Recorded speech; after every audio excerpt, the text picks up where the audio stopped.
without any further delays.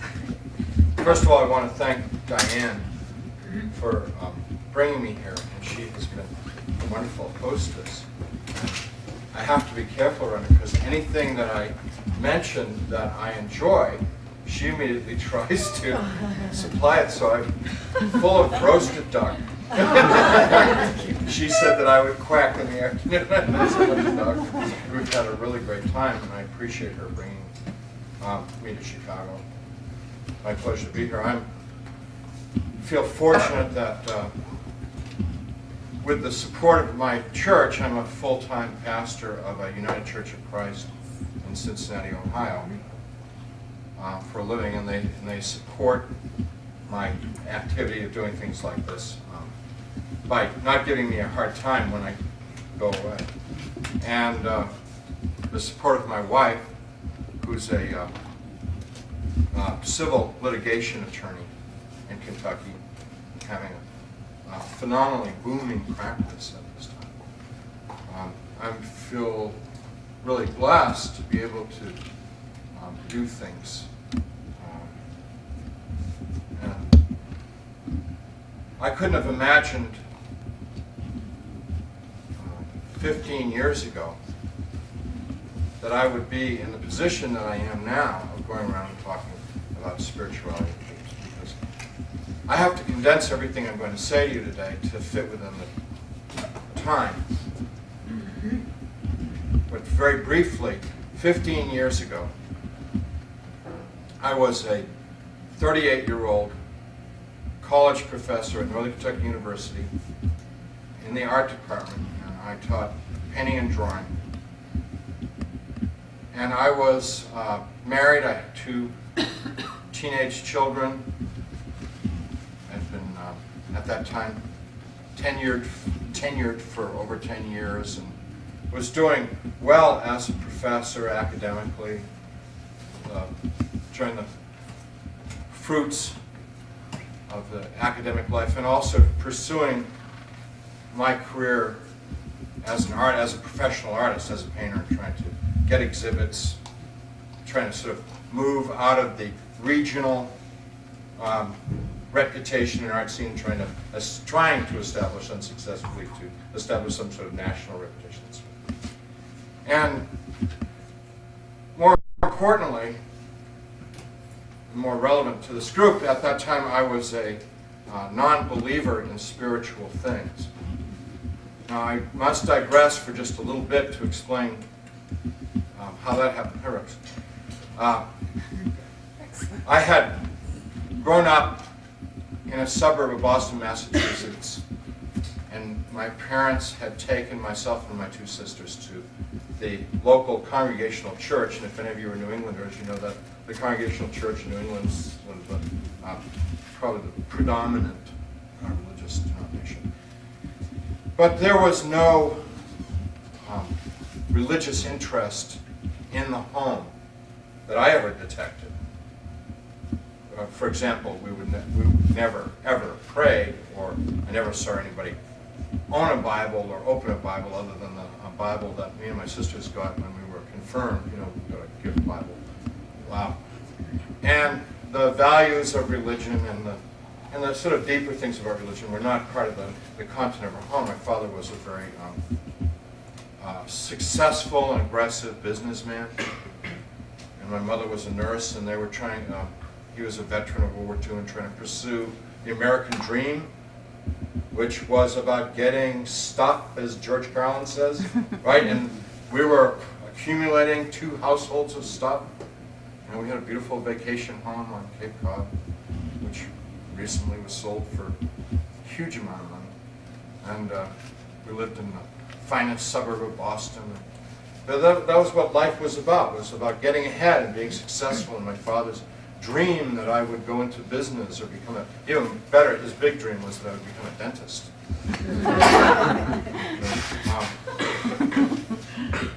And that would have brought our family up into the status, you know, from my father's, you know, second generation point of view, that we would achieve status in society. We would have arrived as far as he was concerned. So when I became an artist, to quote my dear departed father, I was the biggest disappointment in his life. And at the age of 18, with a 18-year-old wife and a baby, we packed it up into a 58 Ford and went up to San Francisco in 1966. And, we all went out there thinking and believing, and we actually kept this illusion up for a couple of years, that it was the dawning of the age of Aquarius. You all want to sing along? We really thought that we were going to have this new world of peace and love and joy. And that whole thing went sour really quickly. By 68, people were saying, it's not here. It's not here. It may be up in Oregon in the woods somewhere. It may be in New Mexico at a commune like at New Buffalo or something, but it's already passed. And then I went on. I got an undergraduate degree and my MA and MFA at the University of California, Berkeley. Got very political. I was very political at Berkeley, very involved in the anti-war movement and stuff like that. And in '72, came to Northern Kentucky University at a brand new school without, at that time, they hadn't finished, when I got here to start teaching, they hadn't finished the one and only building. So I started, my first year I spent teaching in a barn. And our biggest problem was when the heating season came, and the heat went on, it activated the smell of the manure in the barn, so the place was like very interesting, very and come on in, Rex. Come on in, Rex. Are you going to go? Brent, come on in the circle. Yeah.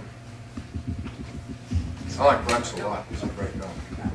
As long as we stop for a minute. Rex is the director of the Baha'i Home, which has also helped to sponsor this event. So anybody that feels so inclined, please be sure to say thank you to Rex. Thank you, Rex. The point of all this is that I was a functioning product of my society, and from the point of view of the 60s, most of the people that I was associated with thought I was very straight, because I was working full-time, I was going to school full-time, I was babysitting when I wasn't in school and when I wasn't working so that my wife could work, and she worked 3/4 time. And I didn't have any time for the things that all my friends were doing. I was very envious of them, but I was a real straight guy, just working real hard to try and realize the American dream, and trying to prove to my father that I wasn't the bum that he thought I was, And I was self-sufficient and independent. And these are key things, because what had happened was I, along with millions of members of my generation, became totally disillusioned with the values and traditions of our society and rebelled against them. So we all thought that we were like existentialists. We were all reading, Camus and Sartre and Heidegger and stuff like that. We thought we were existentialists. We thought we were, some kind of socialist. We weren't communists. We were sort of socialists, sort of, business-oriented people. We thought we were revolutionaries. We thought we were going to make a new world somehow. There would be a world without competition and without the pursuit of material things. I know this all sounds extremely funny now, but we really did believe we were on the vanguard of something. And, we were doing things like, here's a little nostalgia if you remember encounter groups. See, I know if you really remember them, you laugh, because I'm just like, you get in there and you yell at each other and talk truth, like, I hate you, I've always hated you, people would get very intense, confrontational. I thought it wasn't a good encounter group unless half the people went home crying, And it was a wonderful time, and as I became a university professor, I became more and more convinced that the scientific, materialistic view of the world was correct. Therefore, life was this short little biochemical event that we experienced, and what you wanted to do was simply to maximize your pleasure and minimize your pain. And it would be like really dumb to go to jail, because that would maximize the pain and minimize the pleasure, unless you're into that sort of thing. So I was law-abiding. I was, outwardly a good citizen, tried to maintain that posture of being a good guy. And I did what, I adhered to the values of my peer group. And of course, this doesn't represent all of academia, it's just the people that I hung out with. We were heavy drinkers. Like, I drank every day, and in social events, I drank a lot. And, the fun thing to do would be to go out at night, and see a neat band or an interesting show, and go to a bar and drink and talk until the bar closed. And that was life. That was good. So I took a group of students in '85 to Europe. And on June 1st, at 11 o'clock in the morning, and this was the day before we were to return to the United States. And I had just been to Delacroix's home and studio and was gathering the students together to take them to the Pompidou Center. And I was talking to Monica Schoner in my hotel room. I went down to the ground, screaming and thrashing, with what was soon diagnosed as a perforated duodenum. I don't know why I had it. It could have been from an ulcer that is unknown. My understanding is that 1 out of 5 people that have ulcers don't know they have them. They don't particularly have any symptoms. So you could have an ulcer right now, not even know you have it. Or it could have been that same summer, Margaret Thatcher had a medical emergency, if you all recall, because she'd ingested a foreign piece of glass in her food. And I could have possibly had a foreign object that had caused a hole in my small stomach to break through. The sensation was like being stabbed or shot or something like that. It was extremely acute pain right here, exactly right there. I hate to even touch the stuff because it's still sort of tender to this day, but only on the inside, not on the outside. So this is acute pain on the inside. I was a big, strong guy. I played football in high school. I was tough and rough. I could have bench pressed like 375 or something like that. But this thing just turned me into a quivering mass of jelly. And I'm thrashing and screaming, trying to get through all this really quickly. My wife calls the desk calls an emergency service. A very bright English-speaking French doctor arrives in the hotel room, gets me up to the bed, examines me, knows exactly what's wrong, and administers a small amount of morphine, which he describes as just enough to get me out of the room and into the ambulance and to the hospital, because I'm going to be having surgery within half an hour. Because this situation is the kind that it's not very grave if you operated on it right away, and it would only be serious if it were to be not operated on. So, these two slight young Frenchmen, probably 19 or 20 years old, probably weigh about 140 pounds, come in and they look at me. I was a little lighter then, but I was just as big this way. They're like, and so they get me in a chair, and of course, that in a small French hotel, the elevator stops at the first floor, and you know where the first floor is, right? If you've been there. It's one floor above the street, so we got a spiral staircase, and they have me in a chair, right? And I'm in a chair, and this stuff's really funny, and they're carrying me in this chair down a spiral staircase, and I'm like having a near-death experience, hanging under this chair. And we get in this little micro minivan ambulance and go, like, seriously, 80, 90 miles an hour through France, not stopping. This is downtown Paris. What can anybody do the siren? The European siren song? Yeah, thank you. That's the one. Which you only hear in World War II movies, or right? They're very distinctive. When we get to the hospital, we go to the emergency room. I'm met by 2 lovely women doctors. They X-ray me, they diagnose me, and they send me off to another building several blocks away, the surgery building, to have surgery, which they tell me I'm going to have napped. This is all happening really fast. Unfortunately, at the surgery building, if there were a surgeon available, he was unavailable to me because I was parked for 10 hours. And I'm only telling you this not because I'm not particularly bitter, although I'd like to punch that SOB. The surgeon never arrived. So for the 10 hours, I never had any medical attention whatsoever. And people say, well, what about, like, what about this and that? Nobody took my temperature, no doctor came into the room, I was connected to no machinery. I didn't have a blanket, I didn't have a top sheet, I didn't have a pillow, there was nothing, I was just parked. And it was a real bad situation because I was dying, and the doctors in the United States have told me that my life expectancy from the onset of this circumstance might be 5 hours. Are you a doctor? Well, anyways, I don't know if that's true or not, but this is, it's like having a burst appendix. Because the digestive juices, which were causing me such tremendous pain, were spreading throughout my abdominal cavity. And so instead of a point of acute pain, it was now becoming an area of acute pain, which was eventually extended, it was moving into my groin and coming up into my shoulders and throat.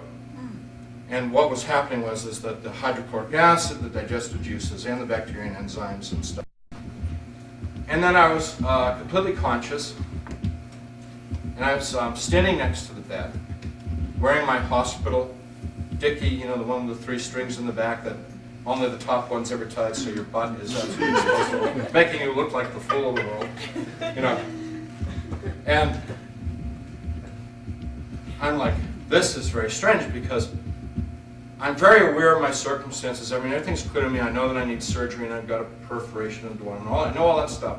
But I'm not in that excruciating pain. It's sort of like I'm remembering the difficulty of the situation, but I'm not experiencing it because I'm feeling actually something quite different. I'm feeling very alive and very well. Extremely bodily, whole, and well. I don't feel ghostly, I feel real. And I did reality checks, like I bent my fingers until they hurt, a little more than I'm doing now.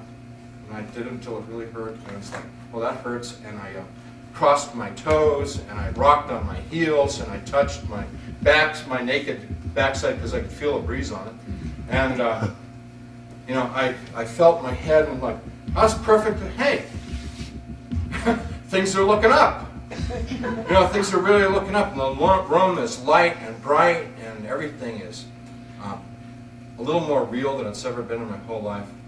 And as I'm scanning the room, I'm on this side of the bed, and Beverly's on the opposite side of the bed, and she's got her head in her hands, bent over. And as I look in the bed, I notice that the bed, although the sheets pulled pretty high up, is occupied.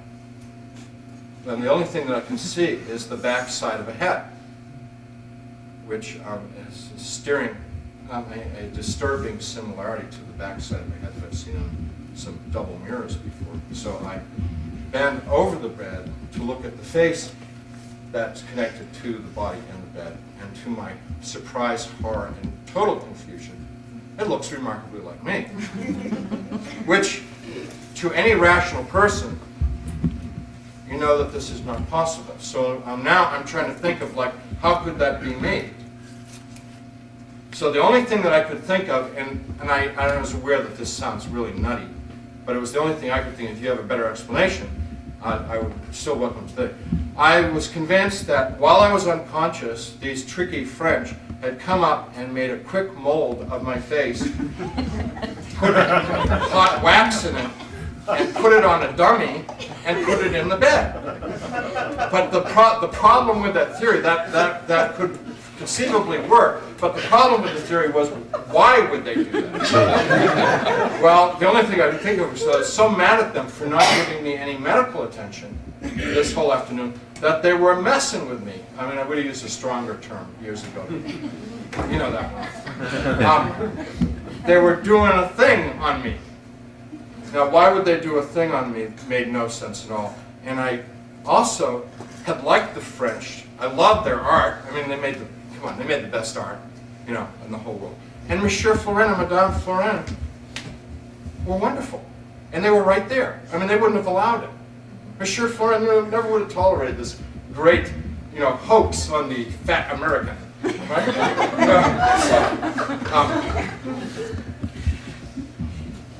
I began to inquire of my wife. She was utterly unresponsive and not even blinking or moving in any way. It made me very agitated and very angry at her. I'm ashamed to say that that's when my wife didn't do what I wanted. You know, I pulled out the rage, you know, to get my way like a spoiled little brat that I was. So I turned to Monsieur Florent, and I put my face in front of his face, and I screamed into his face. And nothing. And I could see the spit coming out of my mouth as I was screaming and hitting him in the face. And no response whatsoever, just unblinking, staring right through me. I'm feeling, so this really shoots the theory of the French conspiracy to mess with me. Because now it's like my wife's in on the conspiracy, and Monsieur Florent, but see, it kept bothering me because, okay, maybe my wife hates me so much that she'd be doing this, but Monsieur Florent was so nice, and he never knew me. Why is this happening? So more confusion and more negativity. It's all negative. And the room is very bright, it's very real, very light, and I'm just getting full of more anger and disturbed. And people outside the room are saying to me in English, without any French accent, Howard, we've come for you. It's time for you to go. We've waited long enough. We can't wait any longer. We've been waiting so long for you. It's time for you to go. So I go over to the doorway of the room, and I said to them, are you from the doctor? Because I'm terribly sick. I'm very, very sick. And I need to have surgery. And they said, we can't talk about this anymore. We've got to go. Let's go. And so, and it's like, this is like the horns of a dilemma because, okay,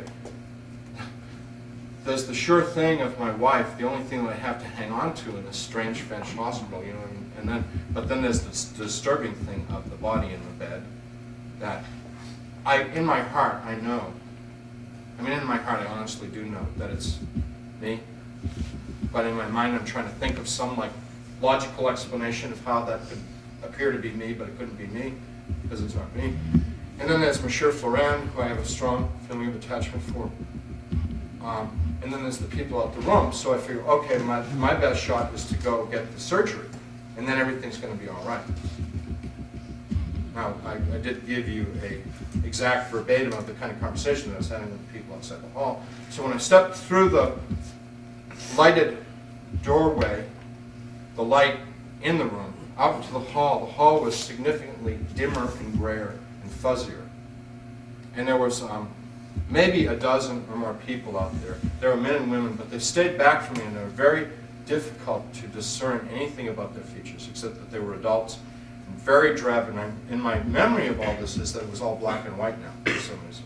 It was, if there was any color, it was just might be a little sepia tint here or there, at best. And like an extremely bad television picture. That's what it was like. And that was really disturbing. And then as I looked back into the lighted room, everything was the same there, but I had this really bad feeling that I could not go back into the room. That somehow the room was closed, even though there was no barrier and impediment to me, which was very weird. And the people are going like, hurry up, let's go, let's go. They're getting really insistent, so I sort of go along with them. And my assumption is, because they did not deny, and I thought that I'd heard them affirm, although they never actually did affirm, we were going to a doctor for me to have surgery. And, you know, there's no reason why I wouldn't think that in a French hospital you would walk to your surgery. I mean, that would be consistent with the kind of care that I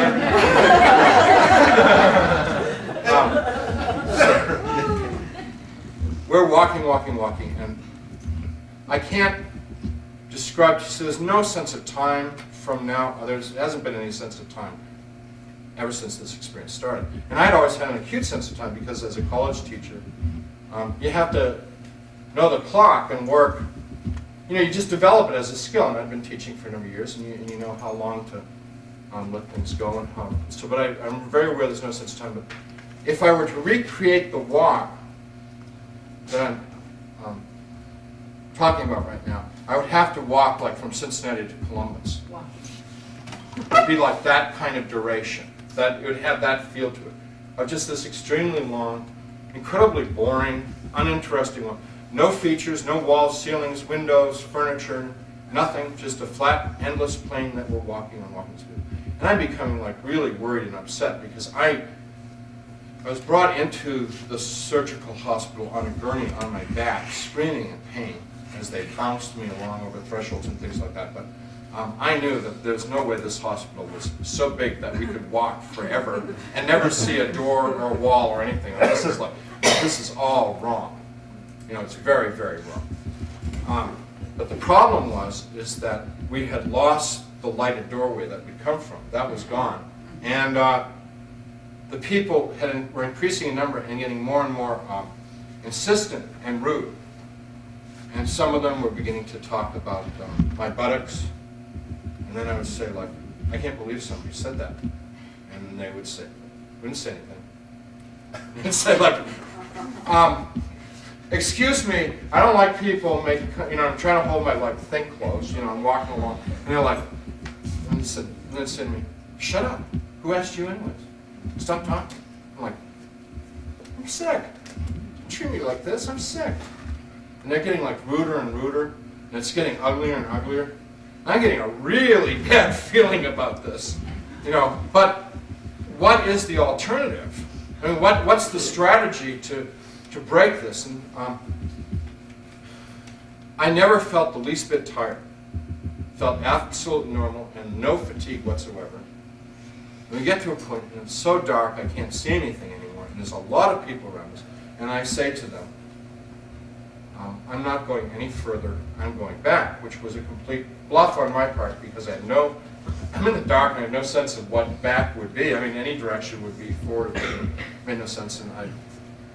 And they said, you're almost there. And they started to pull at me, and I fought really, really well. You all would have been so proud of how well I fought as they played with me. And there were lots of them. And I know there were probably more than dozens and maybe thousands. I don't know. There were lots. And they were all playing with me like a cat plays with a mouse. A fat, well-fed domestic cat plays with a mouse. You know, they don't want the mouse to die. They want the mouse. You know, my cat in his younger days, he used to chew off a foot and play with the mouse. Right? Do you remember? You know, that'd slow the old mouse-a-rooney down just enough to keep him within territory. So that's exactly what they were doing with me. They would scratch, bite, punch, push, shove. And I fought, I punched, I kicked, but there were lots of them and for me.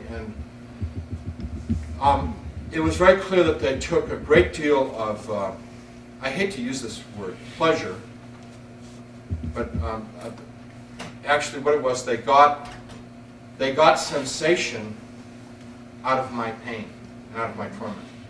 Because it wasn't really pleasure. These people seemed to be somewhat devoid of sensation. I knew that when I hit them, they felt nothing. They had no sensation of their own. They had lost their feelings. And these were people. But when they hurt me, it gave them sensation. And so that was gratifying to them to get. So what they were doing was they're sort of trying to elicit emotions from me so that they could experience emotion. And they weren't interested in nice things, you know. They were interested in strong, violent, painful emotion. And then this is a part that's censored and I never talked about. Then they did things to humiliate me. And that went on for a long time. And then when they couldn't hurt me anymore and they couldn't humiliate me anymore because they'd done whatever, I was laying there and some people were trying to sort of play soccer with me and I wasn't being very cooperative. And I heard my voice, this is very weird, say, pray to God. And I thought, my immediate reaction was, I don't believe in God. What a stupid idea. Pray to God. You know, second time, heard the voice. My voice, but I didn't say it. Pray to God. And I thought, too bad. You know, I don't even know how to pray. I mean, even if I were going to pray, I don't know how to pray because I don't pray. And in fact, I hadn't prayed in, looking back, in probably 22 or 23 years. So it was not something that was in my memory as anything that I thought I could do. And then the third time, pray to God, and I'm thinking, now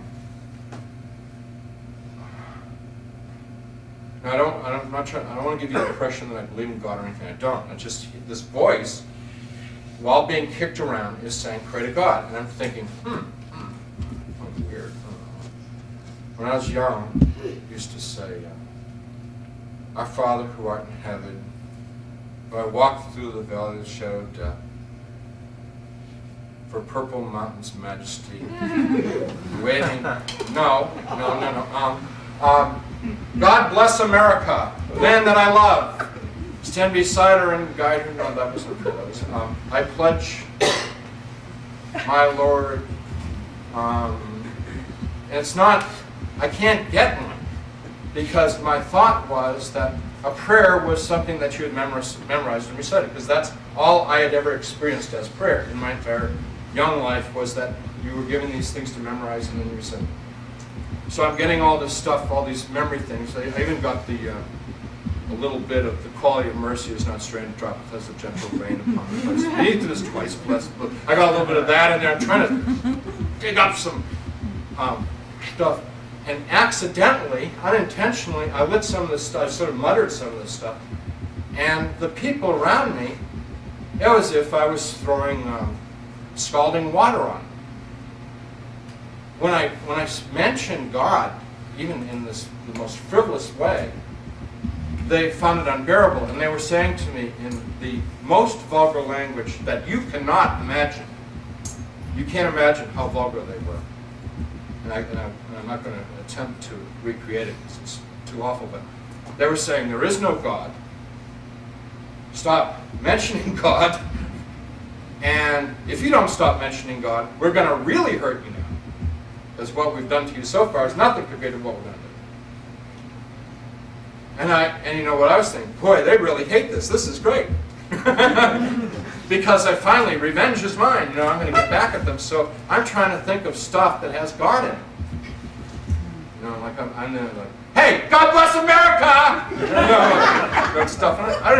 It's just, and it really makes them angry and excited. And they're also driven back by the mention of God. They can't bear it. They can't stand, even from a non-believer. I mean, this is the thing I'm trying to stress with this story. Even from a person who had no faith, to them it was too painful. Because they had their own issues they were struggling with. Believe me, they got issues down there.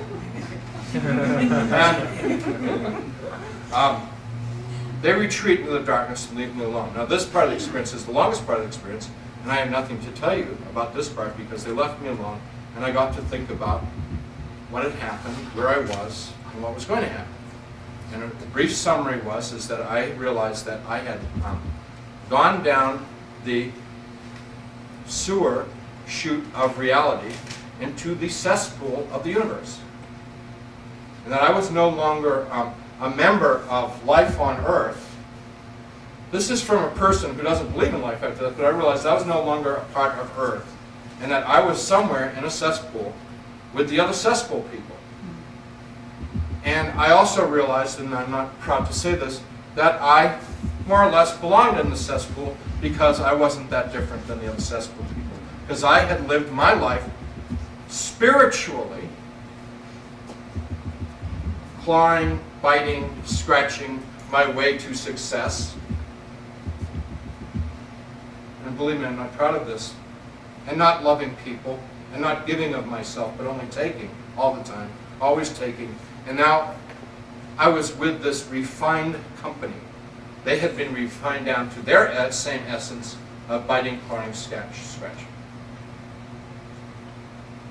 And I felt that they were like me, I was like them, and I was where I belonged. Everything was the way it should be.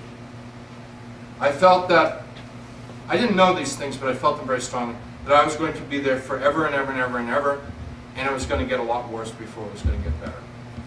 I was quite certain that we were at the beginning of a place that had greater depth and variety of experience that I was not looking forward to knowing more about. I felt that the only way that I would ever keep from being hurt so much in this place was, instead of being a victim, I would have to become, what would be the opposite of a victim? You know, what? Victimizer. I would have to become a victimizer. I didn't want people doing the things that they had done to me anymore. You can understand that without me telling you what happened. I didn't want that to happen anymore. If it's going to happen, I was going to do it to somebody, not have it done to me. I was tired of that. But in my heart, I didn't want to be one of them. And I didn't want to be in this place. And I didn't want to be with them forever. And I didn't want to be like them forever. And get worse and worse and worse. The situation seemed quite hopeless, because I couldn't get back, I couldn't move. As far as the world was concerned, I knew I was gone. I was history. And in this world, there was no sympathy, no compassion, no nothing.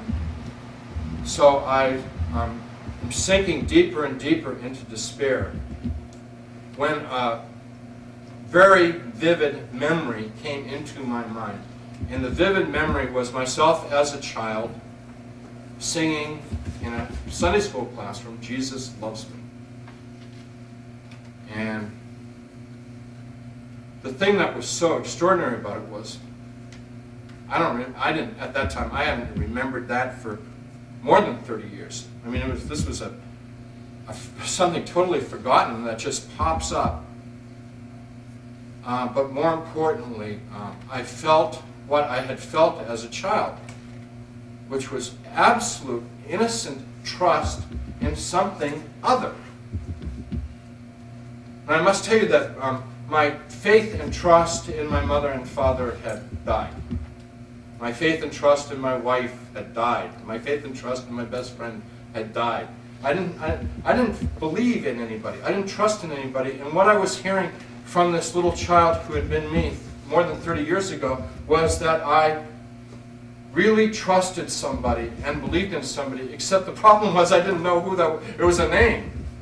And what I had been taught as a child was that there was somebody out there who was very good and very powerful, who loved me very much, who kind of represented God. It was sort of like the name of God. From my childhood understanding, that's what it was. And so, this little argument in my head went real quick, like, do I go with this or not go with it? Well, okay, alternative is like eternal hell, or give this a shot. Give this thing a try. No faith, right? I want to make that real clear. No faith, no belief. I just want to believe what I had believed when I was a little child. And what I had believed as a little child felt so real and so pure and innocent and good. As a child, only as a child could. You know what I mean? Only a child could have that kind of thing. And I felt that. So I called him out, "Jesus, please save me." And I always think that's funny because I sound like a Southern Baptist, I wasn't. I meant, I'm dying here, hello, if you're there, If you're real. And with that, a small light appeared in the darkness, and it became very, very bright. And it came over me. And in the light, I saw myself. I was lying on the ground, and I was all gore and horror and filth. And this light, like hands, came down, touched me, and began to lift me. And as I was touched and being lifted, all the filth, all the wounds, all the horror, outside and more importantly, on the inside, everything's getting healed. And instead of pain and anguish, ecstasy, and this is the awful thing about NDE stuff, is that when you get to the good part, you're completely, there are no words to describe. If I could describe adequately what I experienced, we'd all get there. We'd be there right now, and there wouldn't be a person in this room who would want to miss it. But I don't have it. But he was, or this being of light, which I came to associate as a male person as Jesus. He was strong, he was powerful, he was big, he was loving, he was good, but more importantly, he knew me intimately, and he loved me, he liked me, and he embraced me. He picked me up, put his arms around me, and held me close to him, and he stroked my back, and he loved me, and I just cried like a baby because I had been lost and now I was found. I was dead and now I was alive.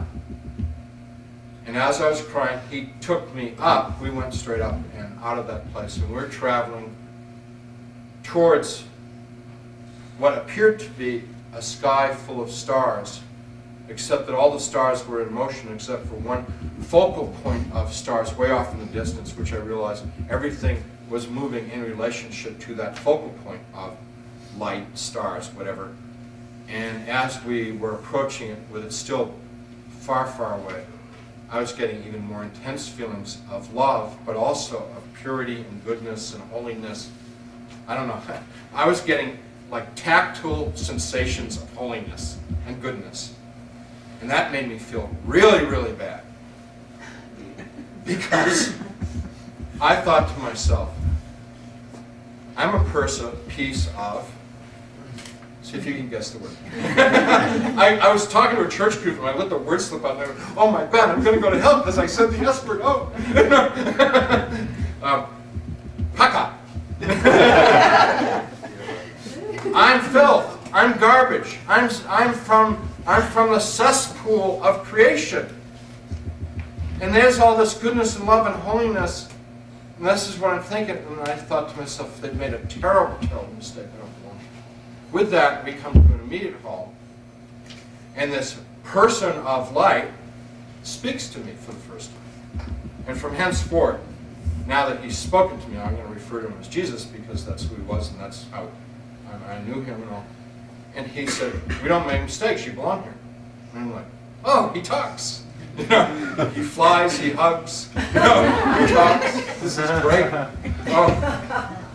And we proceeded to have a conversation. And then he said, and he was just trying to be real, he was really casual and trying to put me at ease. And I'm really upset and freaked out.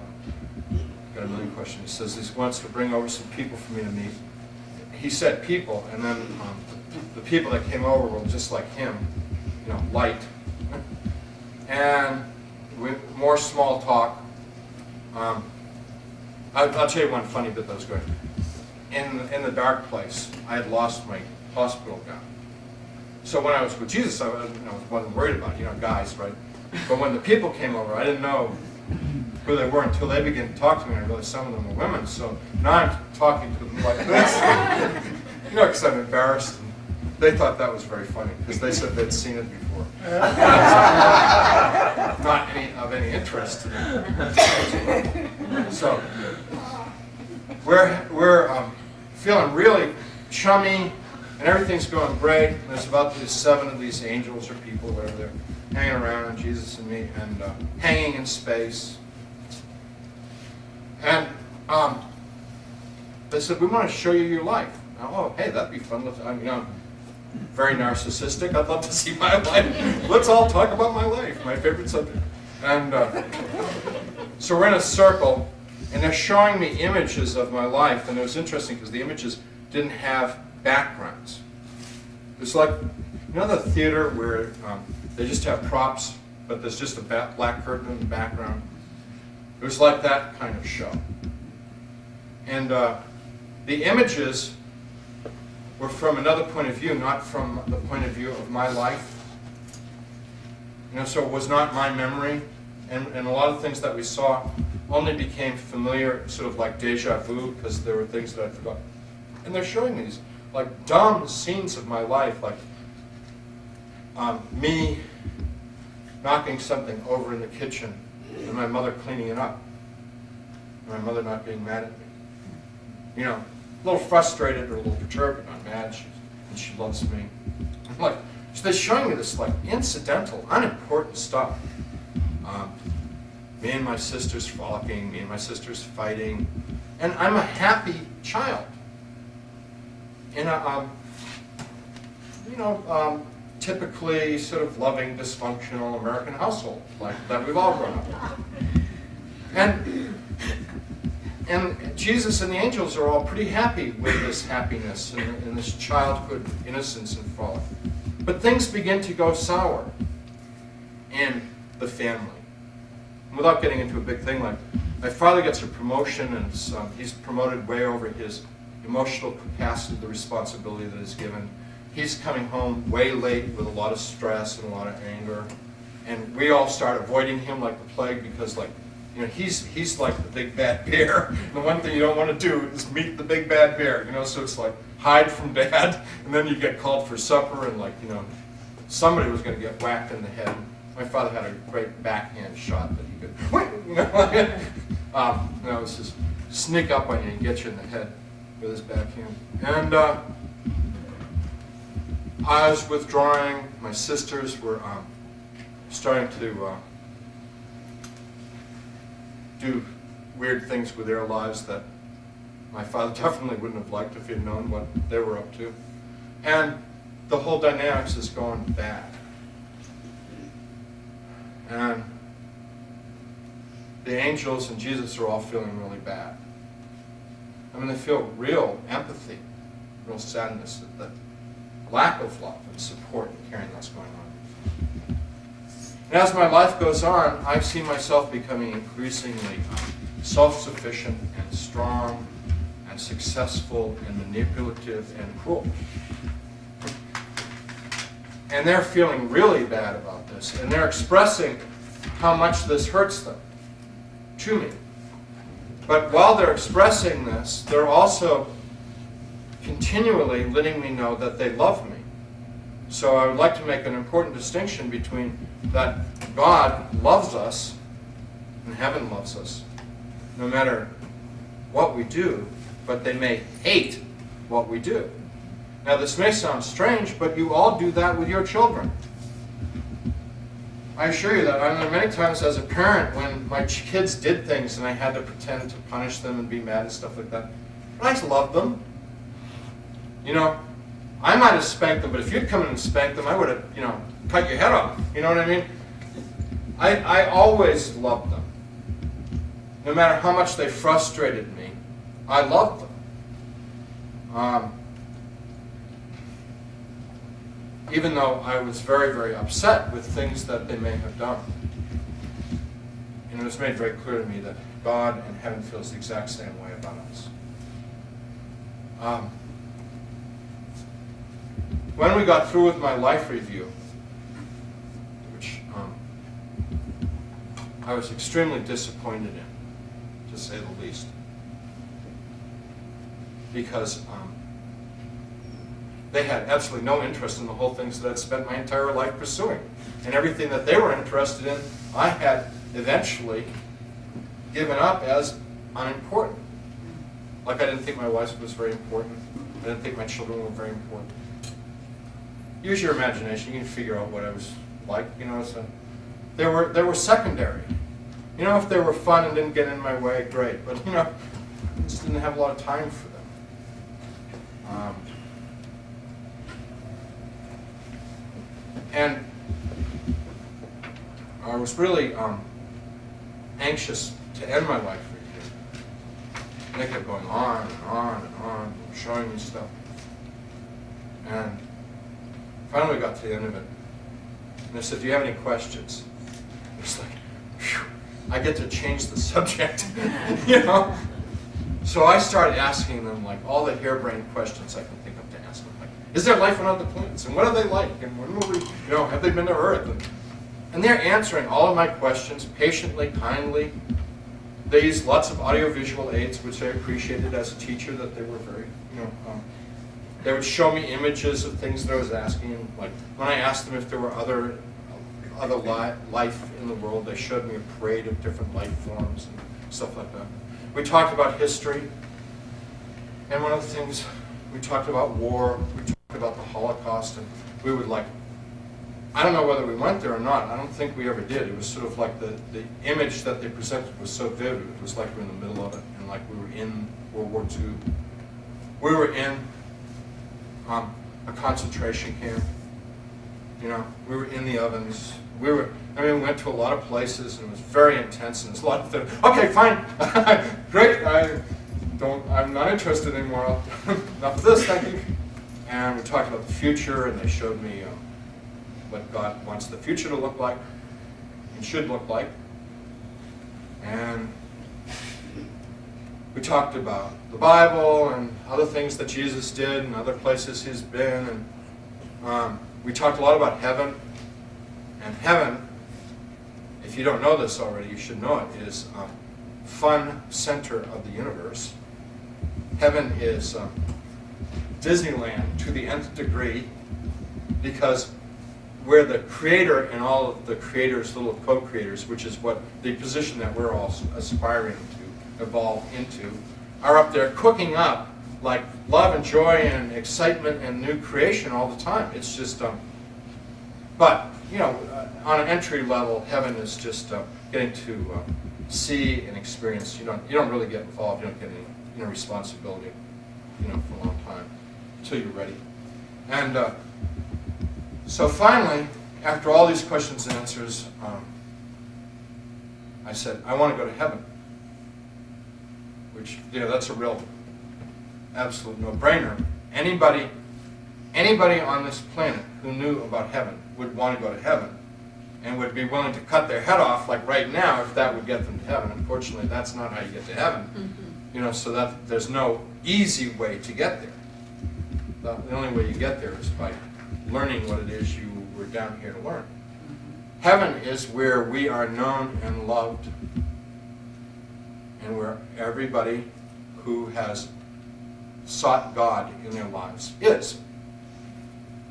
And there is nothing evil or rotten or bad in heaven, because that God, its heart's desire to go to the place where it gets to be, evil, rotten, and bad.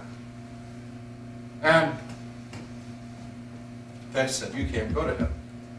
You're not ready. You're not fit. You're not the kind of person that would fit in heaven. You don't have the character to be in heaven. And I was devastated.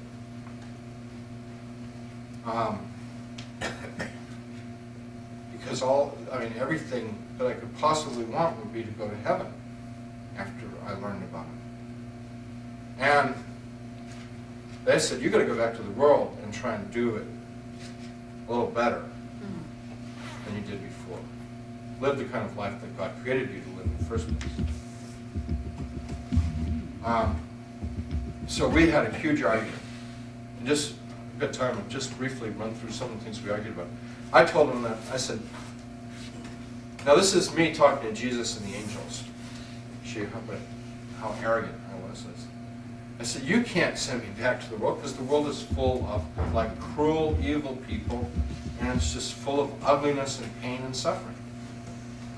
And I said, well, yeah, that's a certain aspect of the world is like that, but the world's full of love and beauty and good people.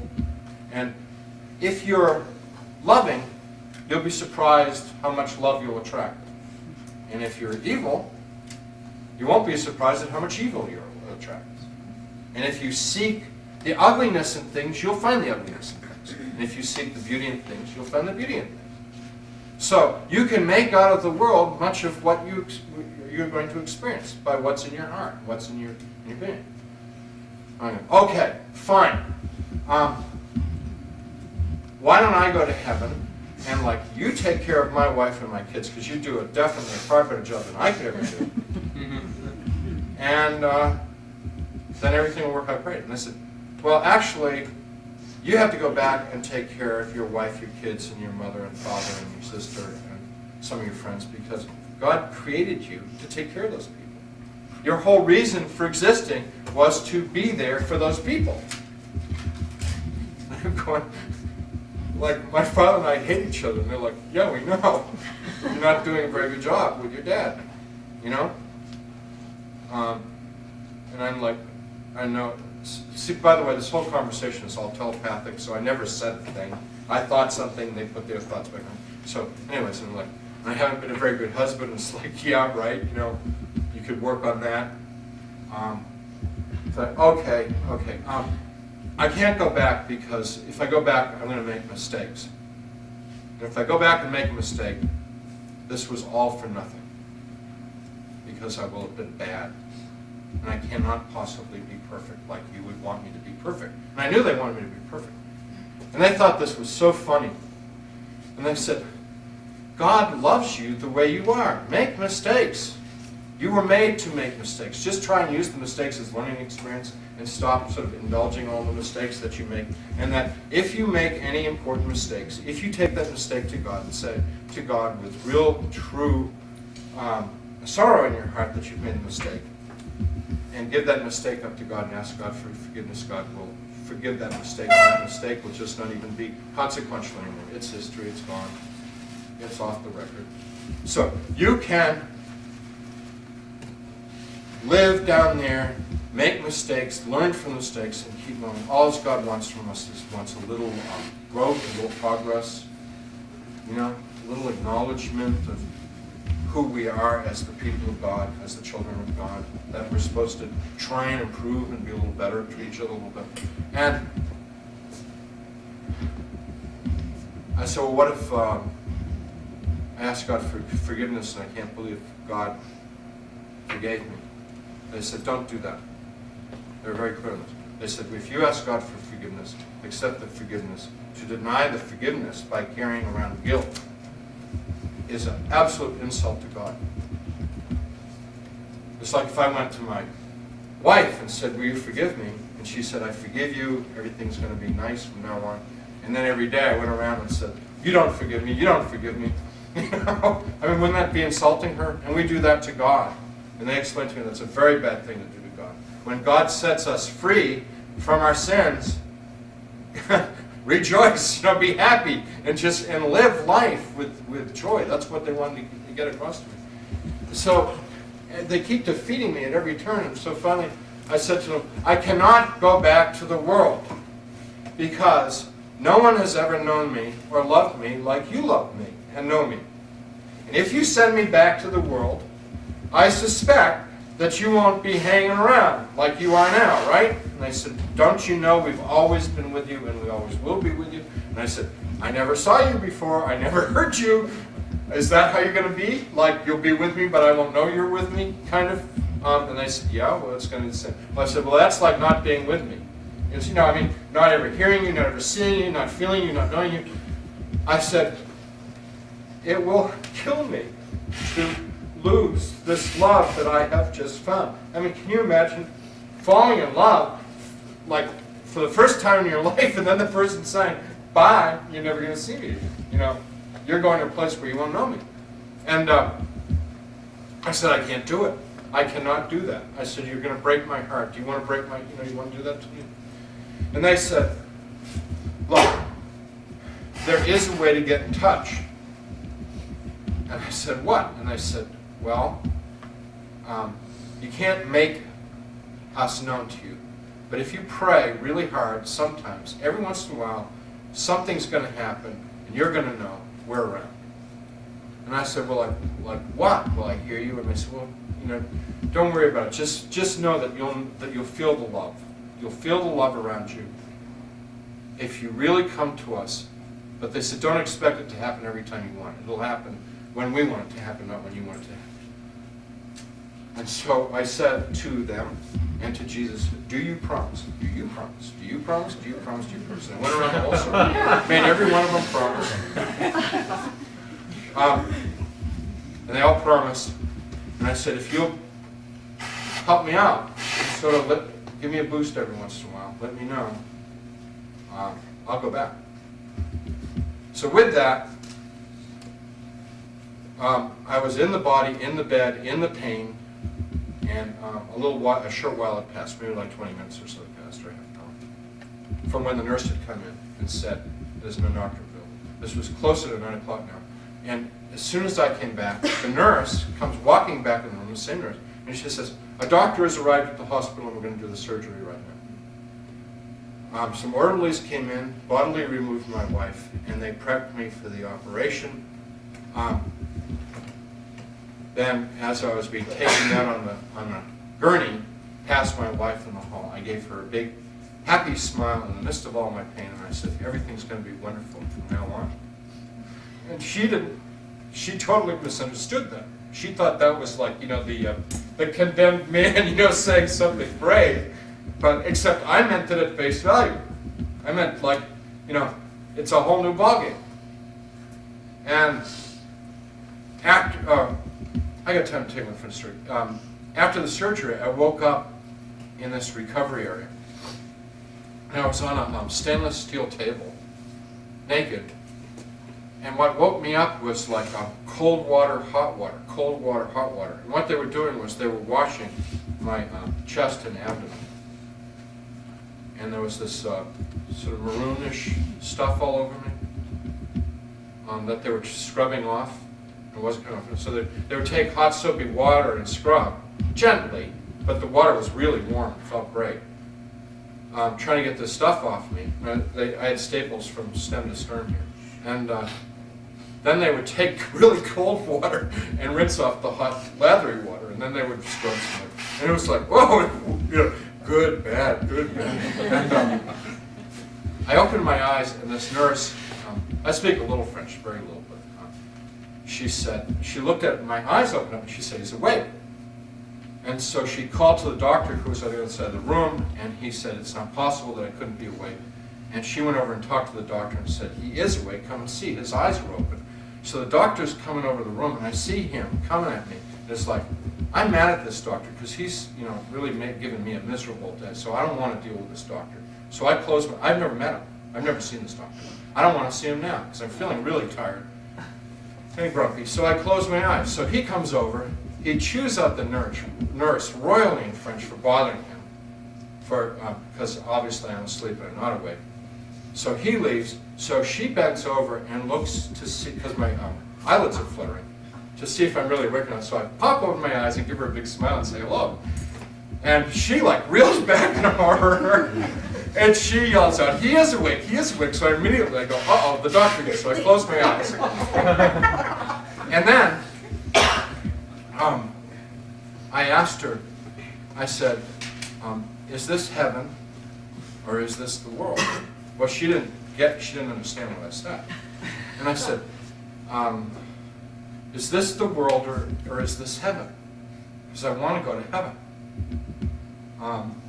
And she didn't understand, and she was kind of upset because I was awake and talking. The doctor was starting to come back over and said, oh, I'm out of here. And I closed my eyes and I went out again.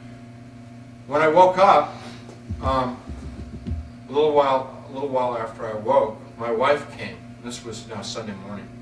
I'd just been out for a long time. She came in the room and I said to her, I said, this is my words, it's love, it's all love. And she said, I love you. And I said, I know you love me, and I love you, but it's all love. That's all there is love. And she said, lots of people love you. And I said, I know people love me, but you don't understand. It's just love. It's like, imagine just an ocean of love. And I said, all you have to do is just let go and go into the ocean of love, because that's all that there really is out there. And she said, that's nice, dear. Do you want to rest? And I knew we were in trouble. Because for the next several days, I'm trying to describe to her everything that happened to me. And she's convinced that her husband has lost his mind. One of the things that she knows happened, and we've talked about it since, is on Tuesday. So, what I just told you happened on Sunday. On Tuesday, I was brought back up into the room that I originally come into this hospital. And they took Monsieur Florent away for tests, and this was just before lunchtime. And I heard a voice in the room say, get airplane tickets and go home Monday because you're not going to recover well in this hospital. So I lift my head up a little bit and I look around the room to see who just gave me this advice, and there's no one in the room. So I said, I don't believe it. Now I'm hallucinating. I mean, I'm like hearing things. tickets because there's nobody here, and I distinctly heard this voice. I said, get plane tickets and go home Monday because you're not going to do well in this hospital. So I said, I don't believe this shit. The voice said, believe it. No, Beverly arrives at visiting time is 2 o'clock in a very strict list. She arrives at 2 o'clock on Tuesday. This is Beverly, the litigation attorney. Do you know how much she puts up with from me? You know, I mean, she's a tiger, right? I mean, I love that. I mean, that's one of the things I love her. It excites me to live with a tiger. You know, she's a powerful woman, very assertive, very loving. She walks into the room, 2 o'clock in the afternoon on Tuesday, and I said, we need plane tickets for Monday morning because I got to go home Monday morning. I can't get well here. What can you do about it? And she says, and to this day, she's never been able to figure this out. She says, I'll go call my parents and see what I can do. Because we were out of money. We had lost our plane tickets, and we were in bad shape financially. So she goes and across the hall, payphone, puts a collect call into Iowa City, Iowa, to her mommy and daddy. They say, give us your number, we'll call you back. They call their banker in Iowa City, who last month had been in Paris, where someone had lost all their money and had to wire money from Iowa City, Iowa, to a bank in Paris. And he said, oh, lucky, I was just there. I know exactly how to do that. Tell her that there will be $2,000 at such and such a bank, at such and such an address, 20 minutes from now. She walks back into the room. She's been out of the room now 5 or 10 minutes. She walks back in the room, and she said, I've got to go get the money so I can buy the plane tickets so we can go home on Monday. By the way, I'm scheduled to be in this hospital for a month, and I'm really sick. I'm in bad shape. She arrives back about 2 hours later with 2 TWA business class air tickets for 8 o'clock from Charles de Gaulle Airport, Monday morning. And she says, I got the tickets. And I said, what in the world did you get those for? And she said, you just told me to get the tickets. And I said, you never do what I tell you to do. Why did you do that? That's stupid. How am I going to go home? I'm sick. I can't get out of bed. How am I going to be well enough? This is Tuesday. I ain't going to be well enough Sunday to go home. And she says, what do you want me to do with the tickets? And I said, hang on to the tickets. And she said, we can't afford to lose these tickets like we did the other ones. And I said, just hang on to them. Give me some time. So the next day, Monsieur Florent is again taken away for tests. So I said, if there's anybody out there, I just want you to know this isn't funny because I can't afford to lose these tickets and I'm not well enough to go home. So what's the deal? Audible voice back, believe. So Saturday comes around. Friday, my temperature had been 104.5. And my kindly French nurse, when she read my temperature, which my wife and I both saw, shook it down and wrote on the chart, temperature normal. Because my chart hung on the end of the bed. Because they just don't care. It's like c'est la guerre, it's like, you're in the hospital, tough, that's what you get in the hospital. So I'm in bad shape Friday. I'm feeling really bad. I haven't been given any medication for several days or anything. I just got Saturday, I got the last of the staples taken out. This thing's pretty darn raw. And Saturday morning, I wake up and I feel wonderful. So I have nothing to do. We're waiting for my wife because I want to leave this place. So I go into the bathroom. This is a guy that's not getting out of bed, not walking, it's like really sick. I go into the bathroom and I give myself a bath in the bathroom sink from head to foot, including washing my hair. This is a really sick person, but I feel great. I brush my teeth, I shaved for the first time I bathed. My wife has brought clean clothes, I put the clothes on. When she arrives at 2 o'clock, there I am, just as pretty as a picture, all dressed up, all cleaned up. I said, we're out of here. So we walk out to the nurse's station at 2 o'clock on Saturday afternoon, and I say to this nurse, whom this particular one that I didn't like very much, and I said, time for me to check out. Where's my checkout papers? And she said, I'm getting the doctor. You're not going anywhere. So she takes off, brings back this doctor, whom I'd never seen before. And he's telling me in broken French English, you know, you're supposed to stay here. And I said, no, your mistake. I'm supposed to go to America. Where are my papers? Your mistake. You don't understand. I'm released today. And he goes, oh, okay, fine.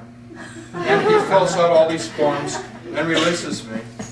We go to the hotel. This is Saturday. We go to the hotel and mostly sleep. We get up real early Sunday morning. We're at the airport. And I just barely make it to JFK. We got a 4-hour layover at JFK. Oh, bad. And I'm doing really badly. Get off the plane, go to St. Luke's Hospital in Fort Thomas, Kentucky, and my GP, wonderful old-time doctor, meets me there. They diagnosed me, and he says, I don't know how you got here. He said, I don't know how you ever made it here. Because I had extreme peritonitis, double pneumonia, collapsed lungs, non-A, non-B hepatitis, which that translates into no liver function, and some other things. And I was put right on critical, and I stayed on critical for a long time. I was there 5 weeks, and I was on critical most of that time. Problem was, I wanted to go home, and I don't mean 90 Hawthorne Street in Fort Thomas, Kentucky. I'm talking about my real home. And I knew I couldn't kill myself, but I didn't have to get well either, right? I mean, you know, if I didn't, I didn't eat anything. I didn't want to get well, and the angels and Jesus had to come and knock me around a little bit, straighten me out in that hospital and later. Then, months later, when I was ambulatory, I wanted to go to church. And I didn't know what church to go to. I had not a clue.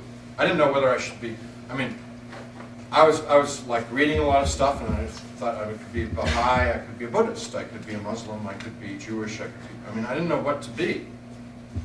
Because I really knew that from Jesus' point of view, the thing was to love God with all your heart, mind, soul, and strength, and love your neighbor as yourself, which comes from the Torah, you know. And that seemed to be in the things that I was studying about world religions, that concept. And I was very confused, and I was praying about this a lot. And finally, someone said to me, and had the ring of the angels behind it, you should grow where you're planted. Grow where you're planted. Grow where you're planted. What would that be? And I thought, aha! You know, I was raised in a congregation in which became the United Church of Christ.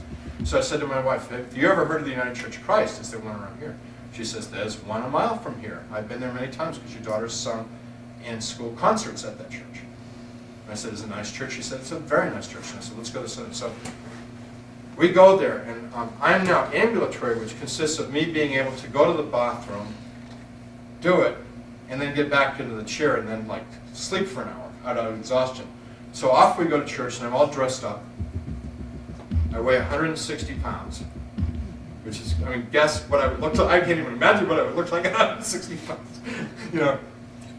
But let's just say gaunt, gone, you know. Real intense, because I love God. That's all I care about. And I have to lean. I got my arm up around her shoulder, and she's like basically carrying me, and I'm sort of shuffling. So the church has started. They are standing and playing "A Mighty Fortress Is Our God," and the ushers open the doors, and I look up and I hear this beautiful music, and I look up in the ceiling, and the ceiling is full of angels, all radiant because they love the music and the praise. So I took a nosedive into the carpet. Unfortunately, the United Church of Christ is not Pentecostal. This is like a nice, straight, mainline, upper middle class Protestant church where people don't hit the ground. Last time someone hit the ground there, they were dead, you know. So the ushers have me by the arms. You know, are you all right? Are you all right? And my mother's like, my mother, Freudian slip. My wife said, get up. yeah, we'll never come to church again. I've never been to a restaurant like you. He's all right. He's okay. He's okay. And the ushers are like, should we call the ambulance, get 911? She said, don't call the ambulance, don't call 911. He's fine. So they put me in a pew, and I'm sitting there, and there's all these beautiful angels all over the place. And I'm crying, and I'm singing at the top of my voice, anything I feel like singing, which has nothing to do with what's going on. And people are like, oh my God, that poor woman. That poor woman. And my wife was saying, this is the last time we will ever go to church. You blew it. She kept saying, you blew it. You had your chance. Now we're not going back. So all week, I had to do contrition. You know, like, please give me another chance. Please, I'll behave. I won't fall down. I won't sing out of turn. I'll be good. I'll keep emotional. So we went again, and I realized about church that imperfect people, an imperfect world, you know. But here are some people who are trying to acknowledge God, whatever that might be to them. And for every single person there, that could be something very different. So for some people, God might be a punishing father, and for some people, God could be a amorphous bowl of love or jello or whatever. I mean, but it didn't matter. That they were there trying to expand their hearts, expand their consciousness. And the preacher was making these really great words about how we should be good to one another that nobody was paying much attention to, but I mean, at least the thought was there that we should try and love one another and be better people. And I thought, this place is great. This is as close to heaven as you're going to get in this world. And so I was pretty excited about it. And the minister came and visited me, and I said I wanted to be a part of it. And I was just delighted to be a part of it. And as time went on, and the more I got involved, I realized what a tough job it was. Like, one of the really dumb things they do in churches is they give new members like the job that nobody else wants. And you know what that would be? If you don't know, I'll tell you. Teaching the teenage Sunday school class. That's the job that nobody wants, that they give the new guy or the new woman, thinking, oh, well, they'll just be great. These kids will chew them up and spit them out. You know. So I got the teenage boys. It was, I mean, we had a ball because I didn't have a church background, so we were able to talk about drugs, sex, and rock. I could tell them all about different drug experiences I'd had and stuff, and they were all ears, you know, like, what about acid? What about oh, let's see, acid. 750 megs, that's way too much. So, I was, for the kids that stayed with me, all three of them, they, and then the minister said, you need to go out and visit the sick. So he gives me people in nursing homes to visit. And you know, my first time out, I'm like horrified. It is a little too real, especially in the olfactory department. You know, the people that I'm visiting, and but I do it. And he starts giving me all these tests, and the more I get involved, I realize that the church is trying to do something that nobody else in the world is trying to do. And I felt quite unappreciated at the university because there was no room at a state university to express the spirituality that I wanted to investigate. And all my old friends thought I was quite mad. So I kept asking my wife how she felt about me going into the ministry, and she thought that was a really bad idea. So in '88, one night, I've been praying. In '88, one night I said to her, you know, I still want to go to the ministry. And she said, if you want to go that badly, go ahead. So the next day, I was interviewing at a seminary so that I could do a 3-year, 90-hour graduate program in Christianity, you know, theology and Bible, and pastoral care and all that stuff. And I was ordained in '92.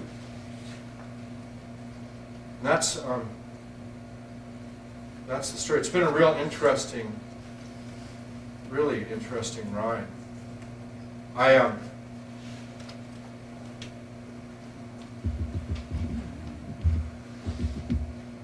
I feel real badly sometimes because I know what God wants. It was made crystal clear to me what God wants. God wants us to be really, really good to each other. To be really caring and kind and loving, and to care for each other. And I mean everybody for everybody, all over the whole world. God wants peace. God wants us to be happy. God wants... If you were any kind of a human being at all, you want your kids to be happy. I have a son and a daughter and 5 grandchildren. I want them to be happy. I don't care how much money they have, as long as they're, out of the cold weather and have enough to eat. My son-in-law is a carpenter and he's the finest human being I know, and he doesn't make a lot of money, but that's what God wants for us, and we're not doing it. We're missing it here. God really doesn't like us hurting each other. God doesn't like the put-downs that we use on one another, whether they be economic or racial or cultural or social or whatever. Our society is full of put-downs, demeaning us, all making us feel like we're deficient. I only know a few people in the world who don't have some really bad self-esteem problems and don't feel worthy of God's love. Does that make sense? And one of the people I know who does feel worthy of God's love has terminal cancer. He's a Catholic priest, and he's one of the few people I know that is a real Christ-like person because he's cleared up most of his issues with God. God doesn't like what we're doing to this beautiful playground that he made down here called the world. He's very unhappy about the demise of the plant and animal kingdom because the Bible tells us that we were created to be stewards, or another way of putting it would be gardeners, and instead we're destroyers. And God has been trying to get this message across for a great deal of time, and we've been ignoring it for a great deal of time. And God's